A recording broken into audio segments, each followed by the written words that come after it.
Kita tahu bahwa di dalam Al-Quranul Karim ketika Allah Subhanahu wa ta'ala menceritakan tentang kisah Nabi Adam, kemudian Allah Subhanahu wa ta'ala berfirman, "Faqulna ya Adam inna hadza aduwwun laka wa li zawjika fala yukhrijannakuma minal jannati fatashqa inna laka alla taju'a fiha wa la ta'ra wa annaka la tadma'u fiha wa la tadha." Kami katakan kepada Adam, kata Allah, sesungguhnya ini maksudnya iblis adalah musuh dan musuh pasangan, maka jangan sampai iblis mengeluarkan kalian berdua dari sorga, karena engkau pasti akan celaka. Sungguh ada jaminan untukmu di sana, engkau tidak akan kelaparan dan tidak akan telanjang. Sungguh di sana engkau tidak akan merasa dahaga dan tidak akan ditimpa panas matahari. Perhatikan ayat ini. Allah Subhanahu wa ta'ala mengatakan, selama manusia berada di sorga, selama manusia berada di sorga, Adam dan Hawa, maka dia tidak akan mengalami kecelakaan. Siapapun yang berada di sorga tidak akan mengalami kecelakaan, kebinasaan, kehancuran, tidak mungkin. Tapi ketika manusia kemudian sudah keluar, walaupun satu garis saja dari sorga, sudah tidak di dalam sorga, maka dipastikan manusia itu akan mengalami kecelakaan, akan mengalami kebinasaan, akan banyak ujian dan cobaan. Masalahnya, saya, ibu atau siapapun tidak terlahir di sorga. Kalau kita terlahir di sorga, mungkin kehidupan kita akan nikmat, karena di sorga itu ma la ainun ra'at wa la udhunun sami'at wa la khatara ala qalbi bashar. Nikmatannya tidak bisa dilihat mata, didengar telinga, terlintas pun tidak bisa, saking nikmat. Tetapi Allah takdirkan kita tidak lahir di sana, tapi kita lahir di dunia. Sementara Allah mengatakan fala yukhrijannakuma minal jannati fatashqa, jangan sampai setan mengeluarkan kalian dari sorga, maka engkau akan binasa di situ. Ma'asyiral muslimat yang dimuliakan Allah Subhanahu wa ta'ala, dari sini kita tahu karena kita tidak terlahir di sorga dan kita terlahir di dunia, dan Allah katakan kepada Adam, kalau engkau sampai keluar dari sorga kau akan binasa, maka dunia bukan sorga. Dunia itu darul bala, tempat kita akan dapat macam-macam ujian di dalamnya. Ma'asyiral muslimat yang dimuliakan Allah Azza wa Jalla,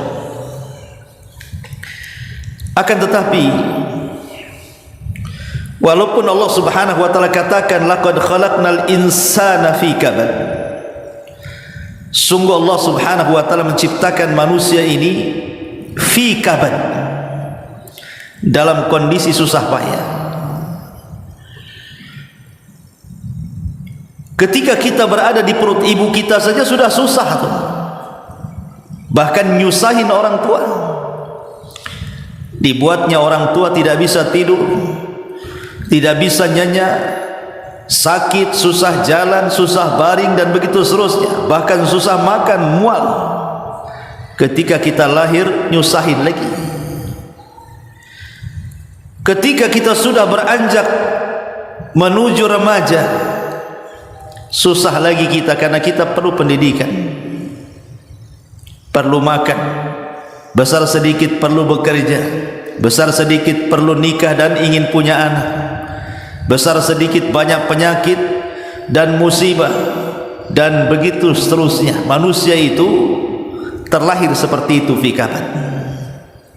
Tetapi bukan berarti Allah Subhanahu wa ta'ala ketika memberikan ujian kepada kita supaya kita susah terus, tidak. Karena ujian yang Allah berikan kepada kita itu tidak banyak, sedikit. Lebih banyak senangnya sebenarnya kalau kita mau berpikir. Karena coba kita renungkan sedikit ya, kadang Allah Subhanahu wa ta'ala membuat kita menangis. Kenapa? Agar kita kelak bisa tertawa. Atau terkadang Allah Subhanahu wa ta'ala menimpakan kepada kita berbagai macam musibah. Untuk apa? Supaya kelak kita bisa bahagia. Atau terkadang Sengaja Allah Subhanahu wa taala membuat kita lapar, kita haus, untuk supaya belajar bagaimana cara bertahan hidup, sehingga kita diajarkan bagaimana cara bekerja. Kalau kita tidak pernah lapar, mungkinkah seseorang bisa bekerja? Tidak.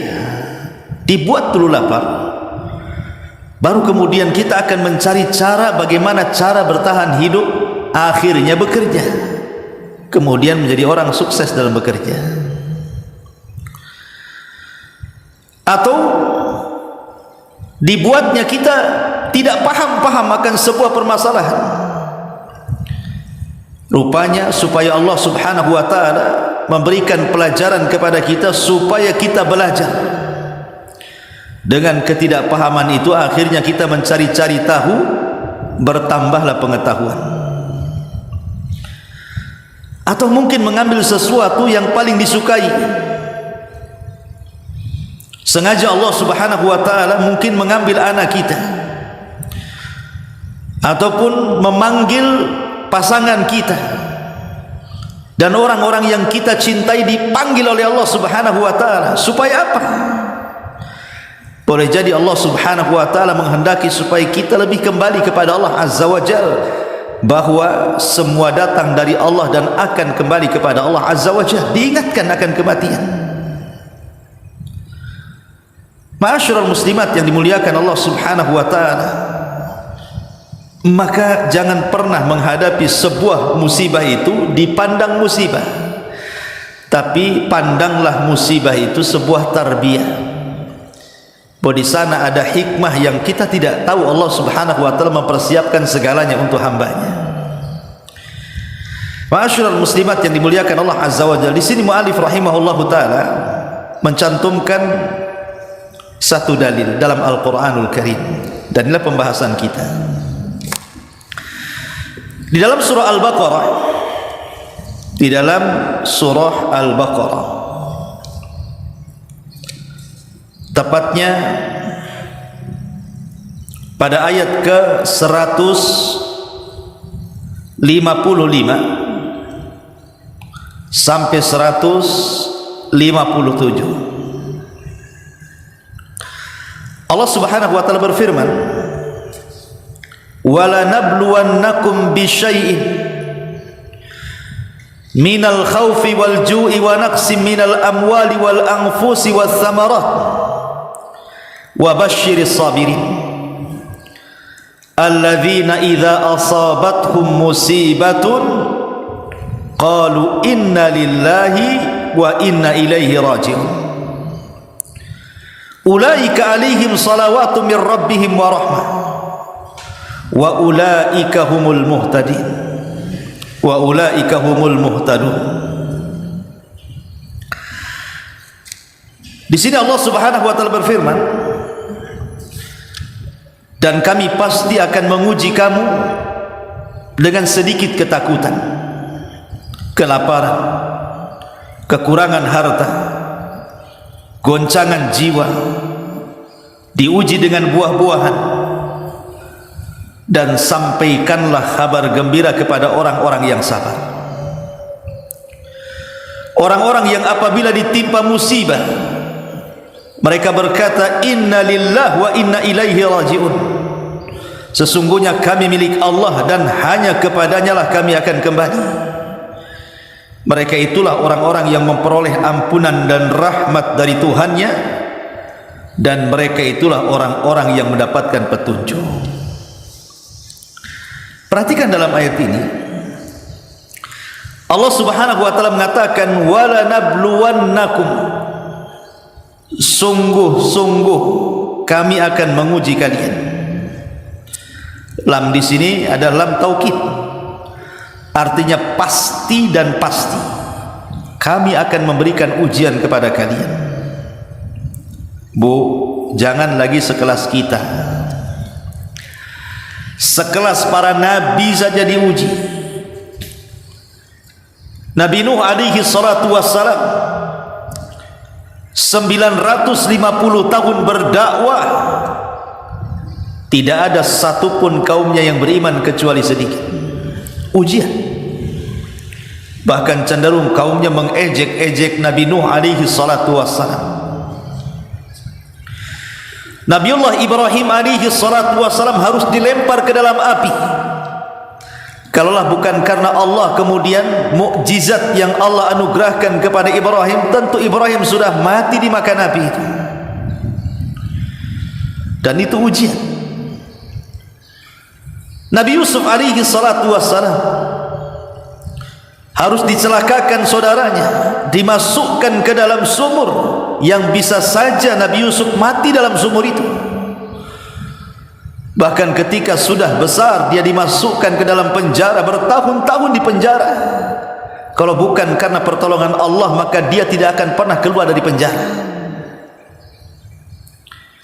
Siapa lagi? Nabi Ayub diuji oleh Allah Subhanahu wa taala dengan berbagai macam ujian, mulai dari kehilangan hartanya, kehilangan anak-anaknya, sampai kepada penyakit yang dideritanya 18 tahun lamanya, sampai dijauhi manusia dan tidak mau mendekat kepadanya.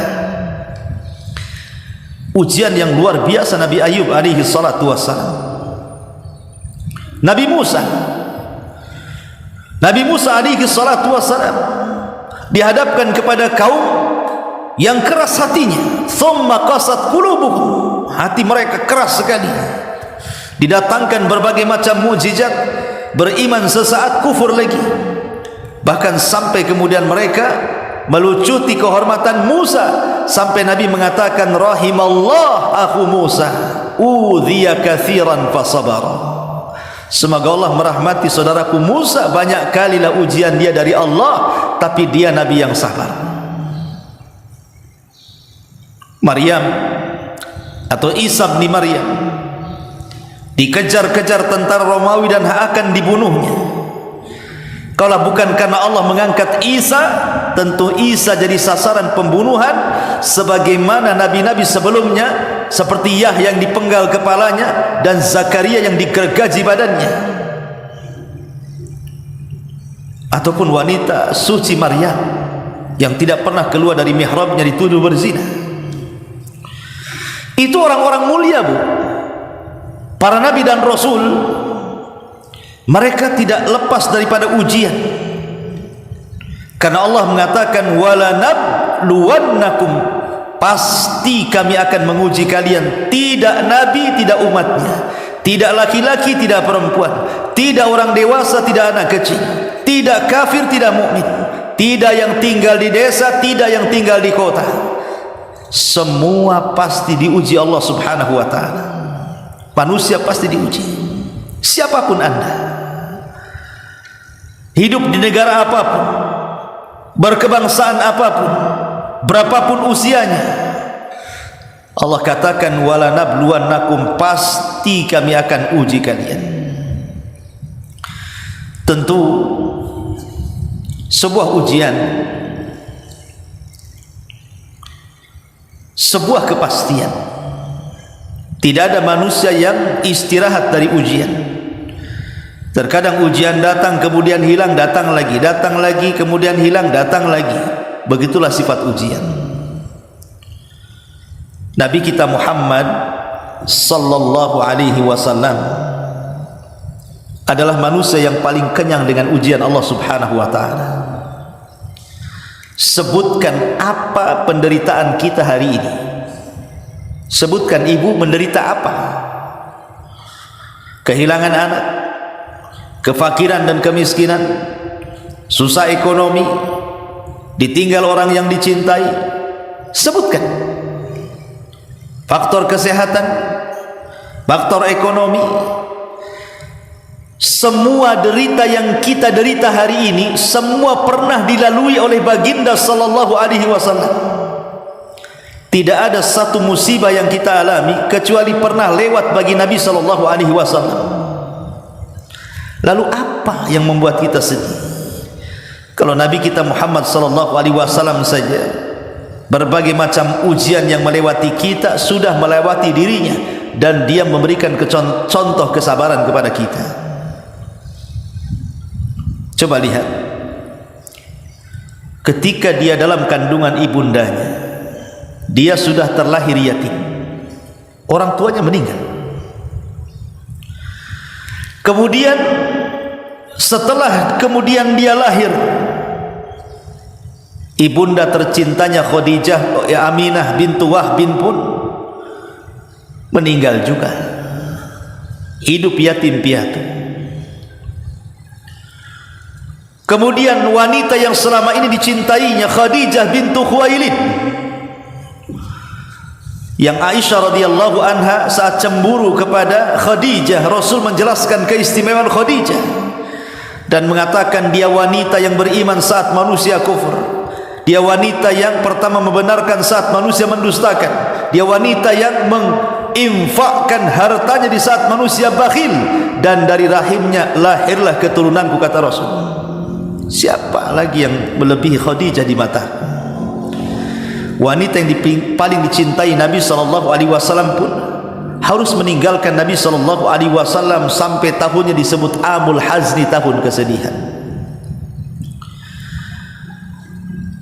Ketika kemudian Khadijah meninggal, rupanya Allah Subhanahu wa taala datangkan lagi musibah kepada Rasul. Diambilnya anak-anak putri beliau dan putra-putra beliau. Qasim meninggal di waktu bayi, Abdullah meninggal di waktu bayi, Ibrahim meninggal di waktu bayi. Kemudian Zainab meninggal, Rasul masih hidup. Ruqayyah meninggal, Rasul masih hidup. Ummu Kulthum meninggal, Rasul masih hidup, kecuali Fatimah. Dia meninggal 6 bulan setelah Nabi SAW meninggal. Tapi lihat bagaimana Nabi SAW diuji sedemikian rupa. Di hadapannya anak-anaknya satu persatu meninggal dunia. Jadi kalau seandainya ada orang yang sedih gara-gara ditinggal mati oleh orang yang dicintainya, Nabi kita loh, ayahnya meninggal, ibunya meninggal, istrinya meninggal, anak-anaknya meninggal, pamannya meninggal, kakeknya meninggal. Apa yang kita sedihkan? Nabi SAW pernah mengalami itu. Bahkan Nabi SAW kalau cerita masalah ekonomi, Rasul pernah kelaparan. 3 tahun pemboikotan Bani Hashim oleh Abu Jahal, sampai-sampai Rasul dan para sahabatnya harus memakan dedaunan-dedaunan dan rumputan karena tidak ada yang dimakan selama 3 tahun. Makan dedaunan 3 tahun, mungkin bahasa kitanya makan lalapan. Ya, luar biasa tuh. Bahkan Aisyah radhiyallahu anha pernah mengatakan, pernah lewat kepada kami al-hilal tilwal hilal tilwal hilal, kata Aisyah, telah lewat bulan, lewat lagi bulan, lewat lagi bulan, dan tidak ada satupun asap yang mengepul di dapurku. 3 bulan berturut-turut Aisyah tidak masak karena tidak ada yang dimasak. Kalau ibu tidak masak karena COD, ya bu ya, kenapa tak masak? COD katanya, udah dipesan tuh di aplikasi, 5 menit lagi datang katanya. Kalau Aisyah radhiyallahu anha tidak masak, memang tidak ada yang bisa dimasak. Artinya Nabi SAW diuji dengan kelaparan. Satu hari Nabi keluar, tengah hari keluar berjumpa dengan Abu Bakar dan Umar. Kata Nabi SAW, wa ma akhrajakuma, apa yang membuat anda keluar wahai Abu Bakar, Umar? Kata Rasul. Kata Abu Bakar, ju' ya Rasul, lapar wahai Rasul.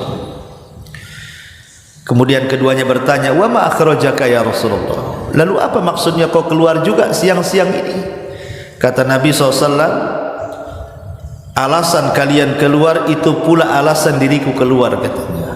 Sama-sama lapar.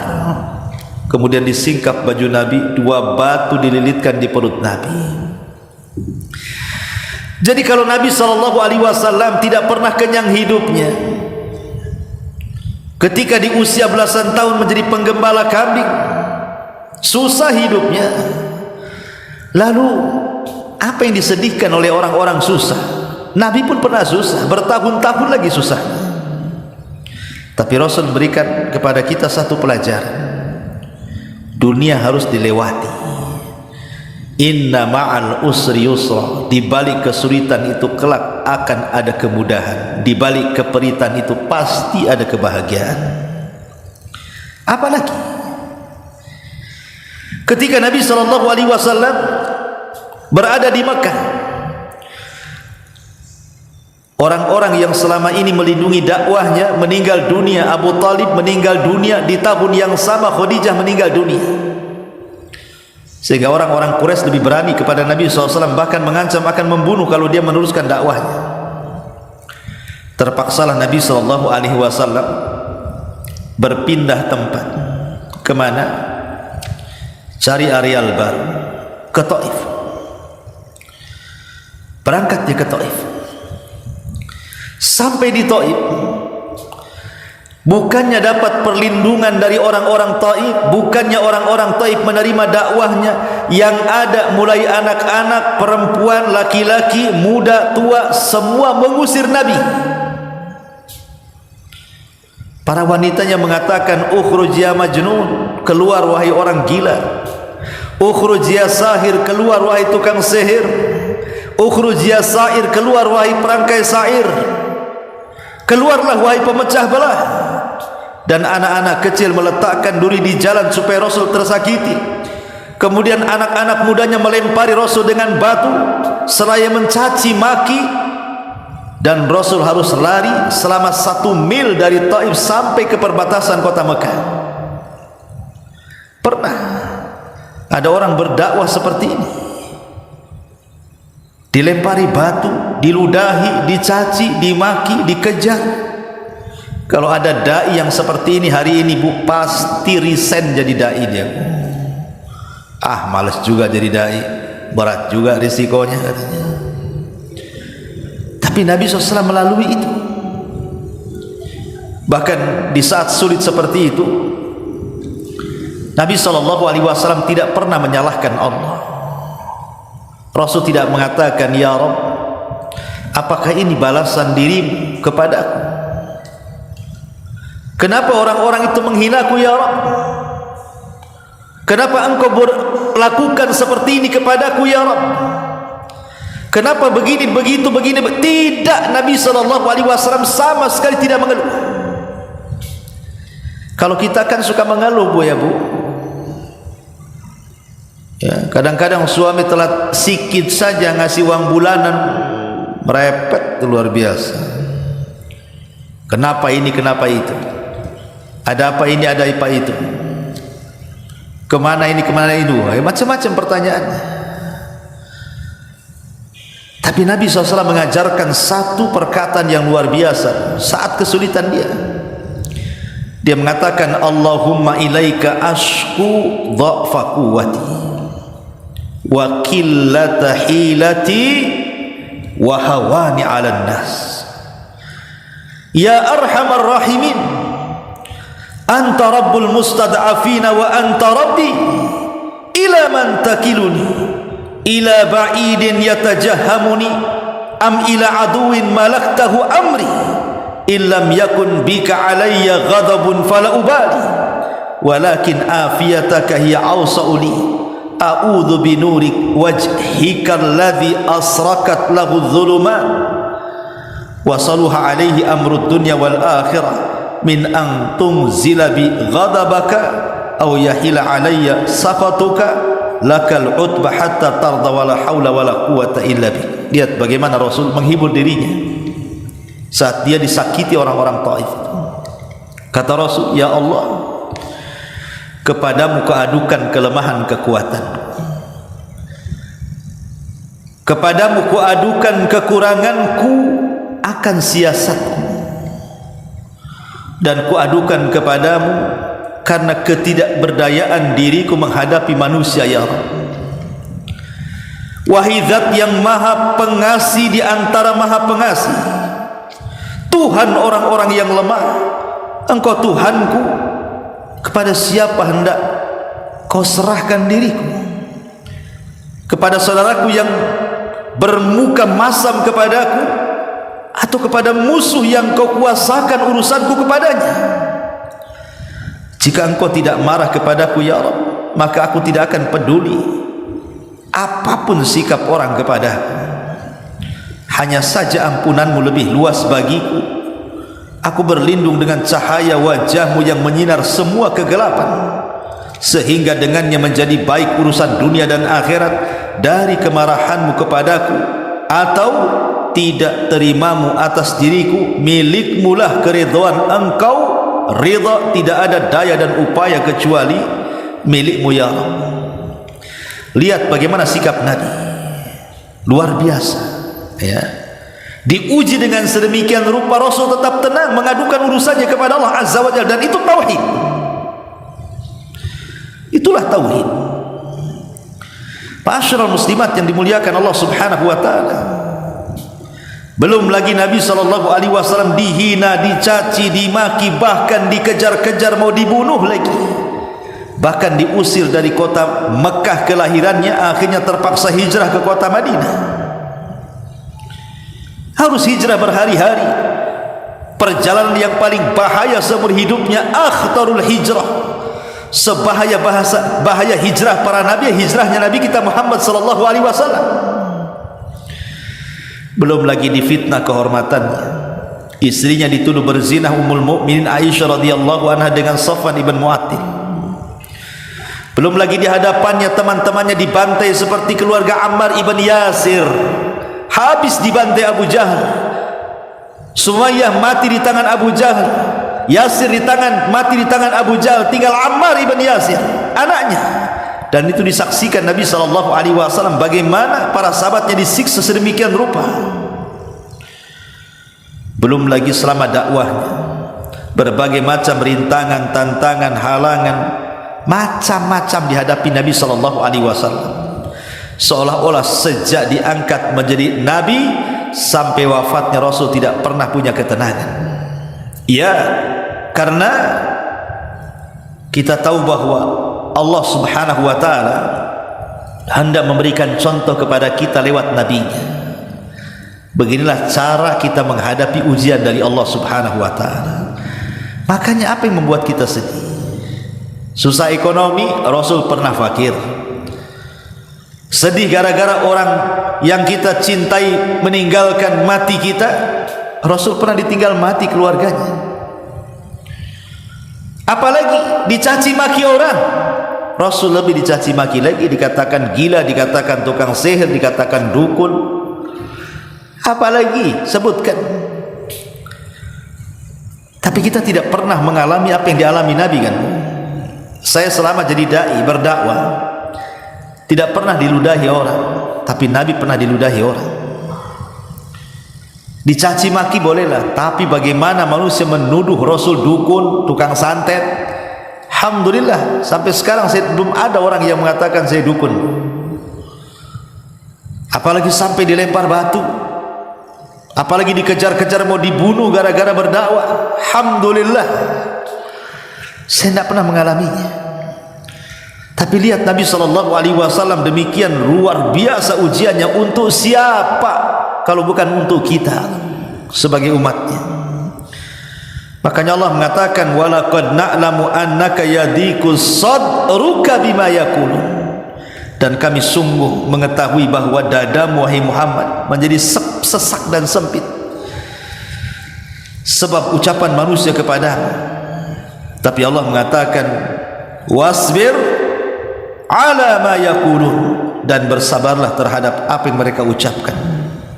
Wasbir kama sabara ulul azmi minar rusul, maka bersabarlah engkau Muhammad sebagaimana kesabaran ulul azmi dari kalangan para rasul. Mereka lebih dulu diuji dibandingkan dirimu, maka sama juga kepada kita, sabarlah sebagaimana Rasul SAW sabar. Itu maksudnya. Ma'asyiral muslimat yang dimuliakan Allah Azza wa Jalla. Di sini Allah Subhanahu wa taala mengatakan wala nabluwannakum bisyai'in, dan sungguh kami akan uji kalian bisyai'in, dengan sedikit. Yang diuji itu sedikit. Yang banyak itu Allah berikan kesenangan kepada kita. Cuman kalau ibu cerita seolah-olah ibu itu lebih banyak diuji dibandingkan diberikan nikmat kan Bu? Setiap ketemu dengan ibu cerita susah lagi, besoknya ketemu cerita susah lagi, Besoknya ketemu cerita susah lagi. Kapan cerita senangnya, Bu? Padahal kesusahan yang Allah berikan kepada kita itu sedikit, tapi kita seolah-olah banyak pula susahnya. Kenapa? Karena tidak bersyukur. Ya. Kemudian Allah mengatakan, minal khawfi wal ju' wa naqsim minal amwali wal anfusi wal thamarat wa basyiris sabirin alladzina idza asabathum musibatun qalu inna lillahi wa inna ilaihi raji'un. Di sini Allah Subhanahu wa taala menyebutkan 5 perkara. Inilah yang membuat orang itu tidak bisa tenang hidupnya. 5 perkara inilah yang membuat orang stres, yang membuat orang gundah gulana, yang membuat orang bingung dan tidak bisa berfikir. Padahal 5 perkara ini ujian dari Allah Subhanahu wa taala bagi hamba-hambanya. Apa itu? Pertama, minal khaufi. Kami akan uji kalian dari sedikit perasaan takut. Takut menghadapi masa depan, takut menghadapi masalah yang sedang dihadapi di depan, memikirkan yang telah berlalu sehingga tumbuh rasa takut. Dikejar-kejar hutang, dikejar-kejar musuh, dibayang-bayang bencana, takut. Ya. Inilah yang membuat orang tidak tenang, kan, Bu? Rasa takut yang berlebihan. Macam mana esok hari, macam mana minggu depan, bulan depan, tahun depan, macam mana anak saya, macam mana suami saya, macam mana usaha saya, macam-macam dipikirkan, timbullah rasa takut. Atau menghadapi masalah yang sedang ibu hadapi hari ini. Macam mana kalau tidak bisa keluar dari masalah ini? Macam mana kalau tidak ada solusinya? Macam mana kalau ini itu. Takut akhirnya. Takut yang berlebihan. Karena takut itu ada 2 macam, Bu. Ada takut batin, ada takut zahir. Takut zahir itu takut badan. Badannya takut kena penyakit, badannya takut diserang penyakit, makanya kemudian harus steril, cuci tangan, ini itu karena takut terserang penyakit. Ada juga takut batin. Nampak aja sehat, Bu, Masya Allah, kalau dari jauh jalannya tegap, harum, bajunya bagus, nampaknya santai, senyum-senyum, rupanya hatinya paling bingung tuh. Ketika jalan nampak gitu ya, kok lunglai jalannya, kok enggak fokus, tiang listrik kena tabrak dia, kaki pula kesenggol batu hampir jatuh. Ya, nampak zahirnya sehat tapi batinnya tidak sehat. Lah, ada orang-orang yang diuji dengan perasaan takut. Kemudian yang kedua, walju ataupun kelaparan. Terjadi pacaklik, susah ekonomi, susah cari kerja, mikir apa yang akan dimakan. Atau mungkin sebaliknya, dia kaya, dia banyak duitnya, dia sanggup memberi makanan dengan berbagai macam lauknya, tapi tetap saja Allah buat lapar. Kenapa? Tidak ada yang bisa dimakan. Makan ini kolesterol, makan ini darah tinggi, makan ini asam urat, makan ini sesak dada. Akhirnya lapar juga, kan? Padahal ada makanan tuh. Jadi satu sisi ada yang diuji oleh Allah Azza wa Jalla, betul-betul lapar, tidak ada yang dimakan.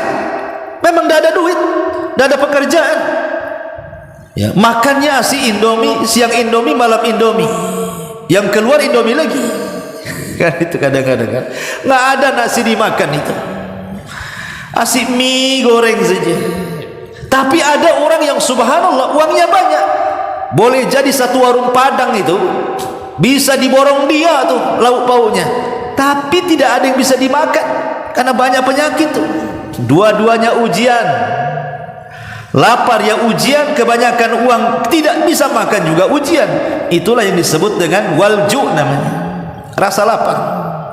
Ya. wa naqsim minal amwal, ataupun kekurangan harta. Entah kehilangan harta, mungkin rumahnya terbakar, entah kehilangan harta mungkin kecurian, entah kehilangan harta mungkin usahanya terjadi kebangkrutan, gulung tikar, entah karena mungkin banyak harta tapi tidak berkah. Hartanya banyak tidak berkah, masih kurang saja hidupnya itu, Bu. Kan ada tuh orang nampaknya kaya tapi kayaknya dia paling miskin tuh. Tapi ada orang yang nampaknya miskin, dia pula nampak kaya. Terkadang ujian kayak gitu tuh. Ataupun wal anfus, kematian. Jiwanya diuji. Diuji dengan kematian, baik kematian dirinya atau kematian orang-orang yang dicintai. Ataupun mungkin diuji jiwanya dengan berbagai macam penyakit, sabar atau tidak dia menghadapinya. Mungkin diuji dengan kecelakaan, mungkin diuji dengan penyakit, mungkin diuji dengan wabah, mungkin diuji macam-macam yang mengancam jiwa. Diancam preman, ditakut-takuti, dan macam-macam. Wal anfus was samarat, ataupun mungkin diuji dengan buah-buahan, gagal panen, pohonnya pada mati, banyak hama, pohonnya tumbuh tak berbuah, pokoknya nggak ada berkahnya sama sekali. Ya, punya hektaran kebun duren tapi nggak ada yang jadi. Punya hektaran pohon mangga tapi tak berpanen. Nah, itulah ujian dari buah-buahan. Lah 5 ujian ini, apakah berupa takut, apakah berupa kelaparan, apakah berupa kehilangan harta, kematian, gagal panen, dan yang semacamnya, ini bagian kecil yang Allah Subhanahu wa ta'ala ujikan kepada kita. Karena ujian itu adalah tidak mesti yang jelek, terkadang ujian juga yang baik. Makanya Allah mengatakan wa nablukum bisyarri wal khairi fitnah, dan kami uji dengan yang baik dan yang buruk, dan dua-duanya bisa menjadi fitnah manusia. Pertanyaan pun muncul, Bu. Kenapa kita harus diuji ya, Bu ya? Kita ini sudah masuk Islam.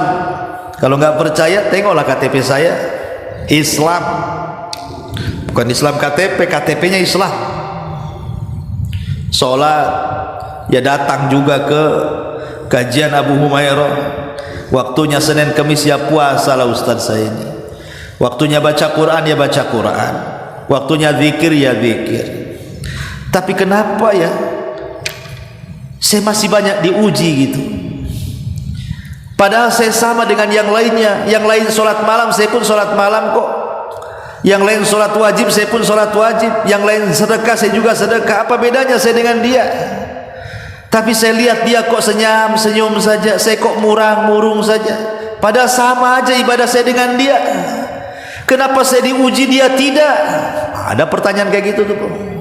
Jawabannya, Allah mengatakan dalam Al-Quran, ahasiban nas an yutraku an yaqulu amanna wa hum la yuftanun.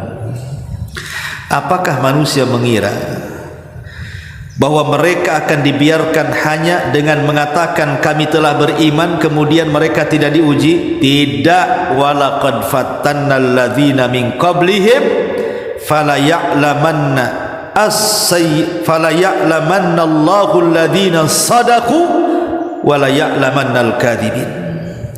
Dan sungguh kami telah menguji orang-orang sebelum mereka, maka Allah pasti mengetahui orang-orang yang benar dan pasti mengetahui orang-orang yang dusta. Maksudnya begini, Bu. Sekarang kalau ibu sholat, tetangga sholat. Ibu sholat malam, tetangga sholat malam juga. Ibu baca Quran, tetangga juga baca Quran. Ibu zikir, tetangga juga zikir.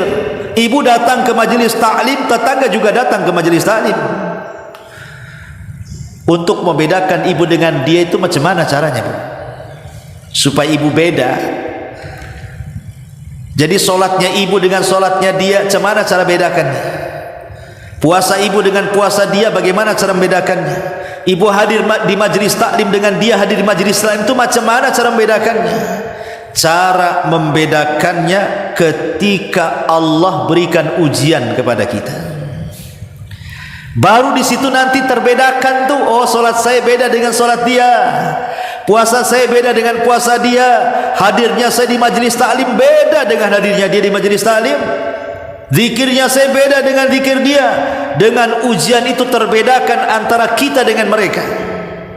Disitulah Allah menguji supaya Allah tahu siapa di antara ibu yang riya, siapa yang ikhlas, siapa yang benar keimanannya, siapa yang dusta keimanannya, siapa yang bohong-bohongan, siapa yang serius, siapa yang karena Allah, siapa yang bukan karena Allah, siapa yang ini, siapa yang itu. Dengan ujian itulah tersingkap mana yang berjalan di atas kebenaran dan mana yang berjalan di atas kedustaan. Itulah fungsinya ujian di sini.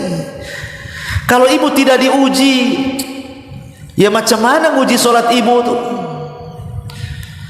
Dengan ada ujian disitulah ibu teruji solatnya, ibu teruji zikirnya, baca Qur'annya, ibadahnya teruji di situ. Apakah ibadahnya itu bisa menenteramkan hati, lebih mendekatkan diri kepada Allah, ataukah tidak? Dikasih ujian. Rupanya banyak orang yang ahli ibadah tumbang dengan ujian. Sekali diuji sudah tidak solat lagi, sudah tidak baca Quran lagi, sudah tidak zikir lagi, tidak lagi hadir di majelis taklim. Berarti terbedakan ibu ibadah karena siapa tuh. Itulah kenapa kita perlu diuji, supaya teruji ibadah kita ini. Ma'asyiral muslimat yang dimuliakan Allah Azza wa Jalla, dan perlu diketahui bahwa ada rahasia besar kenapa kita harus bersyukur kita ini diuji. Ya, ma'asyiral muslimat yang dimuliakan Allah Subhanahu wa taala, Adam di sorga dengan Adam di dunia, bagus mana? Bagus Adam di dunia. Karena di dunia Adam kemudian bermaksiat dan Allah Subhanahu wa taala ampuni dosanya, dan Allah angkat dia menjadi orang yang paling mulia. Innallaha astafa Adam, Allah jadikan dia orang pilihan. Kalau di sorga tidak jadi orang pilihan. Artinya bahwa ketika orang diuji oleh Allah terkadang akan jauh lebih baik lagi, seperti Adam.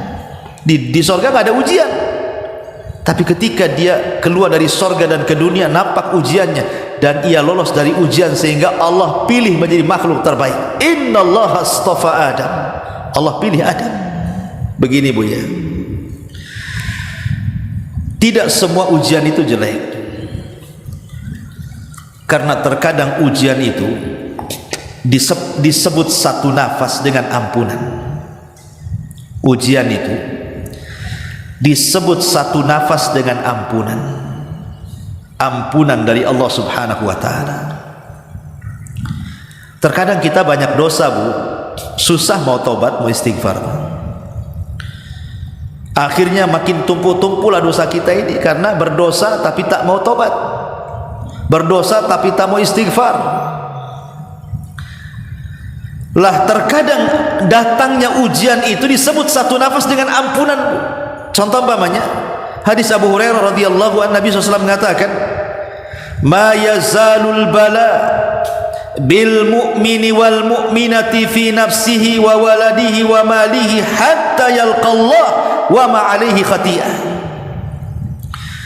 Kata Nabi, ujian selalu bersama dengan orang-orang laki-laki yang beriman dan juga perempuan yang beriman, baik dalam dirinya, baik ujian itu pada anak-anaknya, baik ujian itu pada hartanya, sampai dia berjumpa dengan Allah dalam keadaan tidak mempunyai satu pun kesalahan, karena dikikis dengan ujiannya.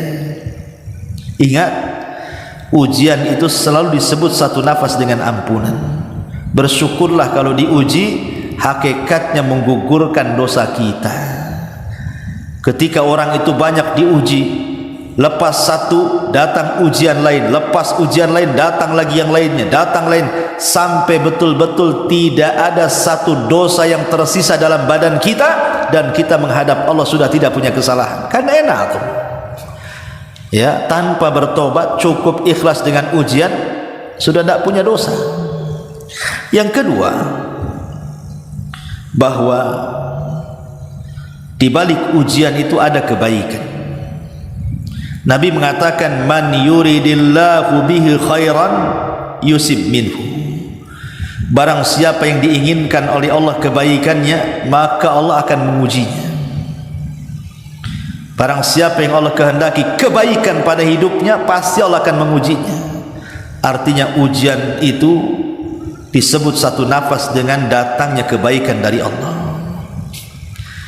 Kemudian yang ketiga, bahwa ujian itu tanda cinta Allah kepada kita. Sebagaimana ibu punya anak, ibu sekolahkan, padahal tahu sekolah itu kan pagi bangun, nanti belajar, malam lagi, kadang-kadang lelah nengok anak kita belajar itu kan. Tetapi kan orang tua bukan berarti kemudian hendak menghina anaknya kan, tapi justru demi kebaikan anaknya kan, dipisahkan jauh-jauh, disekolahkan di mana, dipesantrenkan di mana gitu kan. Enggak mungkinlah orang tua memberikan ujian seperti itu supaya anaknya celaka, tidak kan, untuk masa depan dia. Sama juga dengan Allah kepada kita. Jadi Allah Subhanahu wa taala itu kalau cinta dengan kita, pasti Allah akan berikan ujian itu. Makanya Rasul mengatakan, inna idhamil jaza ma idhamil bala, wa inna allaha idha habba qauman ibtalahum faman radiya falahu ridha wa man sakhita falahu sukhtu. Sesungguhnya besarnya pahala sesuai dengan besarnya ujian. Jika Allah mencintai sebuah kaum, maka dia akan mengujinya. Kalau dia redha, Allah redha. Kalau dia murka, Allah juga murka. Lihat bagaimana di balik ujian itu menunjukkan tanda cintanya Allah kepada kita. Dan yang terakhir ini yang paling penting, terkadang ujian itu diberikan di dunia itu dalam rangka Allah menyegerakan siksaan bagi kita di dunia, supaya ketika di akhirat kita sudah tidak disiksa lagi. Makanya Nabi mengatakan, idza aradallahu bi abdihi al-khaira ajjala lahu al-uqubah fid dunya wal akhirah. Ajjalallahu al-uqubata fid dunya wa idza aradallahu bi abdihi syarra amsaka anhu bi dzambihi hatta yuwafiya yaumal qiyamah. Kalau seandainya Allah menginginkan untuk hambanya kebaikan, niscaya dia akan menyegerakan hukumannya bagi hamba tersebut di dunia. Namun jika Allah menginginkan kejelekan untuk seorang hamba, niscaya Allah akan menahan dosa-dosanya sampai terkumpul dan akan dibalaskan dengan sempurna kelak pada hari kiamat. Na'udzubillah. Jadi kalau diuji, boleh jadi Allah segerakan hukuman bagi dia supaya di akhirat sudah tidak ada hukuman lagi. Tapi kalau bagi orang yang tidak dikehendaki kebaikan, Allah sengaja Allah biarkan tuh, nggak dihukum di dunia, tapi nanti dihajar di akhirat. Na'udzubillah. Oleh karena itulah maka inilah diantara sedikit keterangan dari surah Al-Baqarah ayat 155 sampai 157 ya, tentang mengembalikan ujian ini kepada Allah Subhanahu wa ta'ala.